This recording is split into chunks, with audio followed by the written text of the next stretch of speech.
आज हम एक नया टॉपिक डिस्कस करते हैं। इससे पहले आप हमारे चैनल पर नए हो तो चैनल को सब्सक्राइब कीजिए ताकि आपको हमारा द्वारा डाले गए वीडियो अपडेट मिलती रहे। हम बात करते हैं नाइट्रोजन चक्र की।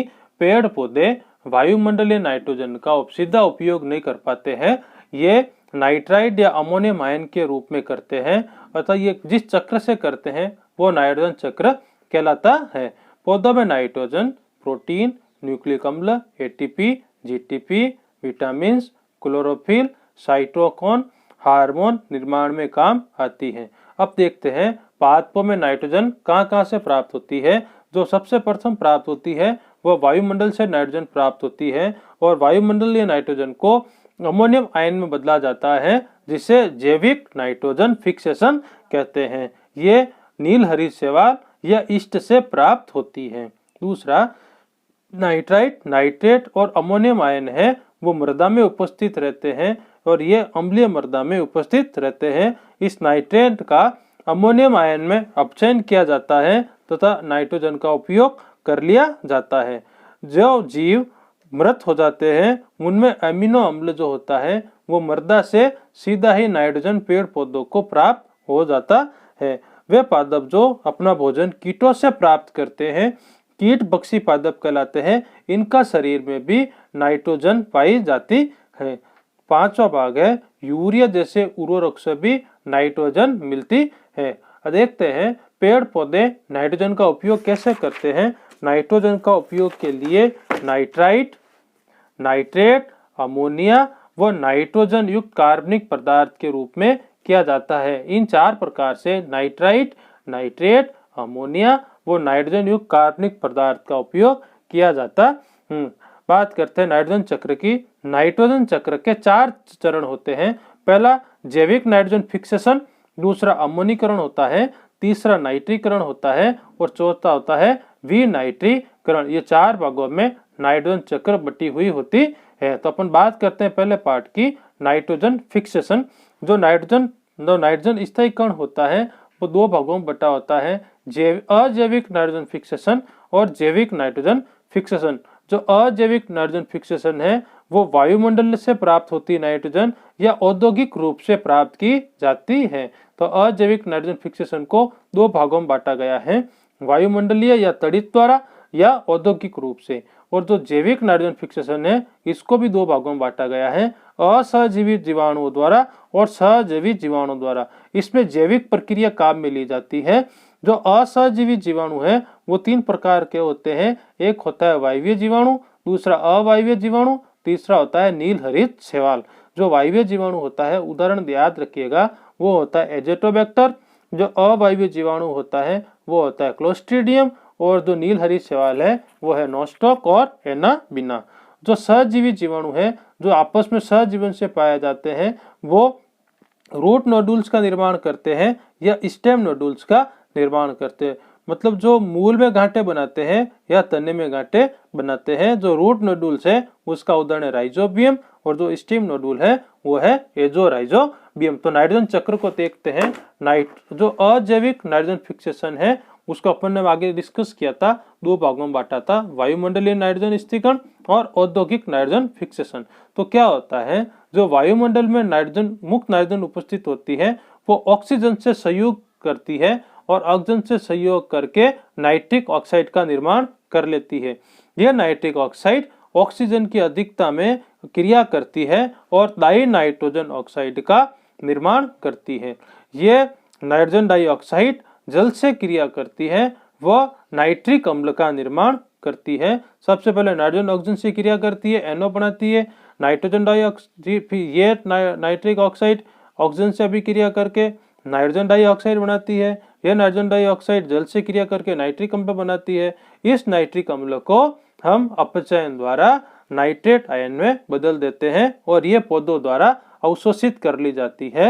यह वायुमंडलीय अजैविक नाइट्रोजन फिक्सेशन होता है। दूसरा होता है औद्योगिक नाइट्रोजन फिक्सेशन।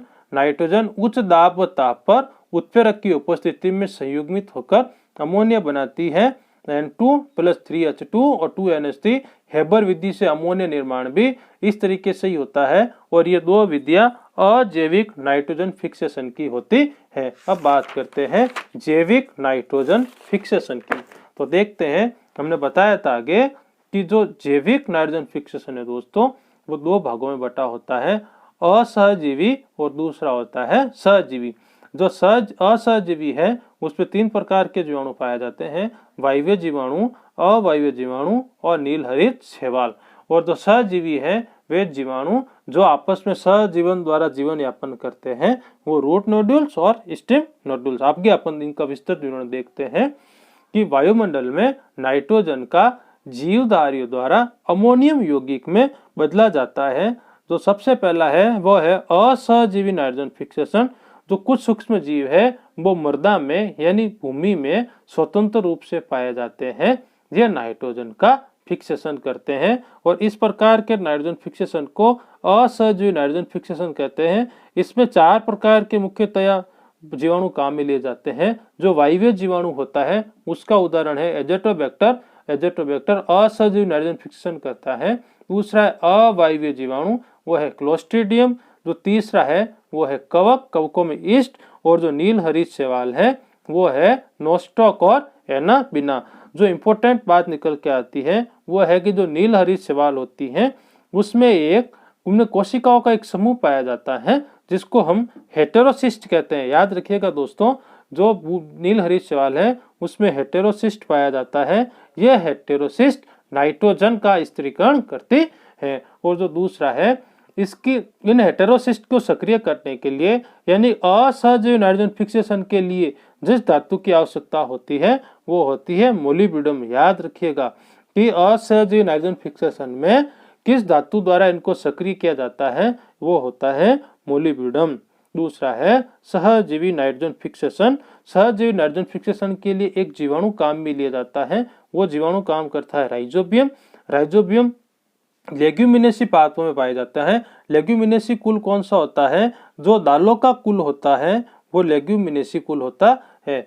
वे दालें लेग्यूमिनेसी कुल की होती है तथा उनमें जो नाइट्रोजन स्थिरीकरण करता है वो राइजोबियम बैक्टीरिया होता है। ये राइजोबियम रूट नोडुल्स का निर्माण करता है यानी मूल गुल्लिकाओं का निर्माण करता है। याद रखिएगा, जो राइजोबियम होता है वो ग्राम नेगेटिव बैक्टीरिया है तथा दंडाणु प्रकार का है यानी बेसिलस प्रकार का बैक्टीरिया होता है। कई बार पूछा गया है राइजोबियम बैक्टीरिया होता है, तो राइजोबियम ग्राम नेगेटिव तथा दंडाणु या बेसिलस प्रकार का बैक्टीरिया होता है। राइजोबियम लेग्यूमिनेसी कुल के पादपों में पाया जाता है तथा ये मूल गांठों का निर्माण करता है। आगे देखते हैं दोस्तों, नॉन लेग्यूम पादप है यानी जो लेग्यूमिनेसी पादप नहीं है, जैसे केजुराइना, माइरिका, सिनोथस। इसमें रूट नोडुल निर्माण के लिए फ्रैंकिया पाए जाते हैं। फ्रैंकिया क्या होता है दोस्तों? Filamentous bacteria. ये एसिटिनोमाइसिटीज में पाया जाता है। तब क्या होता है कि जो राइजोबियम और फ्रैंकिया क्या होता है? Filamentous bacteria. किस में पाया जाता है? एसिटिनोमाइसिटीज कुल में। जो राइजोबियम और जो फ्रैंकिया है वो दोनों मृदा में मुक्त रूप से पाए जाते हैं, लेकिन ये नाइट्रोजन स्थिरीकरण नहीं कर सकते। ये आपस में सहजीवन द्वारा ही नाइट्रोजन का स्थिरीकरण कर सकते हैं। अब देखते हैं गांठों का निर्माण बैक्टीरिया कैसे करते हैं। जो राइजोबियम जीवाणु है वो गांठों का निर्माण कैसा करता है, देखते हैं। जो लेग्यूम पादप है यानी जो दालों का कुल है, इसके पादपों की जड़ों में लेक्टिन नामक ग्लाइकोप्रोटीन होता है। कौन सा? लेक्टिन। ये क्या करता है? ये राइजोबियम को अपनी ओर आकर्षित करता है। राइजोबियम इन लेग्यूम पादपों की जड़ों को विभाजन को प्रेरित करते हैं तथा 2 हार्मोन स्रावित करता है। एक होता है साइटोकाइनिन, दूसरा होता है ऑक्सिन। जो साइटोकाइनिन होता है वो समसूत्री विभाजन को प्रेरित करता है। ध्यान रखिएगा, जो साइटोकाइनिन हार्मोन है वो समसूत्री विभाजन प्रेरित करता है, लेकिन इसको राइजोबियम जीवाणु स्त्रवण करता है, जबकि ऑक्सिन को जो विभाजन समसूत्री विभाजन को प्रेरण करने वाले हैं उसको पादप कोशिका द्वारा स्रावित किया जाता है। तो साइटोकाइनिन जीवाणु द्वारा और ऑक्सिन पादप कोशिका द्वारा स्रावित किया जाता है। ये जीवाणु मूल रूप में लगातार विभाजन करते हैं तथा गांठों का निर्माण हो जाता है। अब देखिए दोस्तों, जो सहजीवी नाइट्रोजन फिक्सेशन होता है उसमें 2 प्रकार की प्रोटीन का मुख्य योगदान होता है। यदि ये 2 प्रोटीन नहीं होती है तो नाइट्रोजन का स्थिरीकरण नहीं होगा। जो पहला प्रोटीन है वो होता है लेग हीमोग्लोबिन, नाम सुना ही होगा आपने। देखते हैं लेग हीमोग्लोबिन क्या होता है। ये लाल रंग का एक वर्णक होता है जो ऑक्सीजन का अवशोषण करता है और स्वतंत्र ऑक्सीजन की उपस्थिति में नाइट्रोजन फिक्स का प्रमुख एंजाइम नाइट्रोजिनेज निष्क्रिय अवस्था में पाया जाता है। ये लेग हीमोग्लोबिन अगर नहीं पाया जाएगा तो नाइट्रोजन का फिक्सेशन नहीं होगा। तो नाइट्रोजिनेज को सक्रिय अवस्था में लेग हीमोग्लोबिन करता है और पहला प्रोटीन लेग हीमोग्लोबिन और जो दूसरा प्रोटीन होता है वो नाइट्रोजिनेज या नोडुलिन प्रोटीन होता है। जो दूसरा प्रोटीन है वो नोडुलिन प्रोटीन है। इसमें 3 जीन पाए जाते हैं, नोड जीन, डिफ जीन और हप जीन। जो नोड जीन होता है दोस्तों वो गांठें बनाता है, नोड जीन जो होता है वो गांठें बनाता है। निफ जीन होता है वो नाइट्रोजन का फिक्सेशन में काम लिया जाता है। नोड जीन गांठें बनाता है, निफ जीन नाइट्रोजन फिक्सेशन करता है और जो हप जीन होता है वो हाइड्रोजन का उद्ग्रहण करता है। ये 3 चीजें क्या करती है, नोड जीन गांठें बनाने के लिए, निफ जीन नाइट्रोजन फिक्सेशन के लिए और हप जीन हाइड्रोजन का उद्ग्रहण करता है। ये 3 काम लिए जाते हैं। तो सहजीवी नाइट्रोजन फिक्सेशन में 2 महत्वपूर्ण प्रोटीन नोडुलिन और लेग हीमोग्लोबिन होता है। इन दोनों नहीं होंगे तो नाइट्रोजन का स्थिरीकरण नहीं होगा। अब देखते हैं इसकी क्रियाविधि क्या होता है। जो नाइट्रोजन होता है उसमें 3 बंध पाए जाते हैं। इन तीनों बंधों को अपचयन किया जाता है तथा इनको टूटकर अमोनिया का निर्माण करते हैं। ये अमोनिया अमोनियम आयन में अपचयित हो जाती है। जो नाइट्रोजन फिक्सेशन करते हैं उसमें 3 चीजें या 3 घटक बहुत आवश्यक होती है। पहला होता है प्रबल अपचयक, जिसमें से NADPH2, FADH2 तथा NADH2 ये तीनों प्रबल अपचयक होते हैं। ये कहाँ से मिलते हैं नाइट्रोजन फिक्सेशन में, ये प्रकाश संश्लेषण व श्वसन से प्राप्त किए जाते हैं। दूसरा जो है वो एटीपी का काम ऊर्जा के रूप में ऊर्जा प्रदान करना होता है। यह हाइड्रोजन के नाइट्रोजन पर स्थानांतरण के लिए एटीपी की आवश्यकता होती है। और तीसरा एंजाइम है नाइट्रोजिनेज कॉम्प्लेक्स एंजाइम। तो इन 3 चीजों की आवश्यकता होती है। नाइट्रोजिनेज एंजाइम भी प्रकाश संश्लेषण व श्वसन से ही प्राप्त होता है। ये देखिए इसकी अभिक्रिया कैसे होती है। नाइट्रोजन ये 16 एटीपी व 8 हाइड्रोजन से अभिक्रिया करता है तथा अमोनिया के 2 अणु का निर्माण कर देता है और इस तरह से ये नाइट्रोजन फिक्सेशन हो जाता है। तो दूसरा पद होता है दोस्तों अमोनीकरण। नाइट्रोजन फिक्सेशन के बाद होता है अमोनीकरण। अमोनीकरण के लिए क्लोस्ट्रीडियम तथा बैसिलस जीवाणु से होता है। ये मर्द कार्बनिक पदार्थों से अमोनिया का निर्माण करते हैं। तो तीसरा पद है दोस्तों वो है नाइट्रीकरण। नाइट्रीकरण में क्या होता है, अमोनिया को नाइट्राइड आयन में बदला जाता है और जो दूसरा पद है इस नाइट्राइड को नाइट्रेट आयन में बदला जाता है, जिसको नाइट्रीकरण कहते हैं। पहले जो नाइट्रोजन फिक्सेशन से अमोनिया प्राप्त हुई है उसको नाइट्राइट में बदलते हैं और फिर इस नाइट्राइड को नाइट्रेट में बदलते हैं। अतः नाइट्रीकरण 2 पदों में पूर्ण होती है। देखते कैसे होता है। जो अमोनिया है वो 2 ऑक्सीजन के 2 अणुओं की नाइट्रोसोमोनास की उपस्थिति में अभिक्रिया करती है और नाइट्रेट आयन में बदल जाती है। यह नाइट्रेट आयन ऑक्सीजन से अभिक्रिया करके नाइट्रेट आयन का निर्माण करता है। तो चौथा व अंतिम पद होता है वह है विनाइट्रीकरण। जहां कहीं भी वी शब्द आगे लगा हुआ हो तो समझना वी का अर्थ होता है निकलना, मतलब नाइट्राइड का निकल जाना या जो नाइट्राइड है उसको नाइट्रोजन गैस में बदलना विनाइट्रीकरण कहलाता है। और विनाइट्रीकरण के लिए बैसिलस डीनाइट्रिफिकेंस जीवाणु, याद रखिएगा नाम, बैसिलस डीनाइट्रिफिकेंस जीवाणु का योगदान रहता है और इस तरह से ये नाइट्रोजन फिक्सेशन होता है। यह आपके बहुत ही महत्वपूर्ण चैप्टर था। आपको ये कैसा लगा इसको आप लाइक कीजिएगा, शेयर कीजिए, सब्सक्राइब कीजिए और कुछ सवाल है आप उसके कमेंट बॉक्स में जरूर दीजिएगा आंसर। नहीं आ रहा मैं बताऊंगा आपको। देखिए पहला है लेग्यूमिनेसी कुल के पात्रों में नाइट्रोजन फिक्स के लिए आवश्यक वर्णक कौन सा है, इसका आपका आंसर देना है।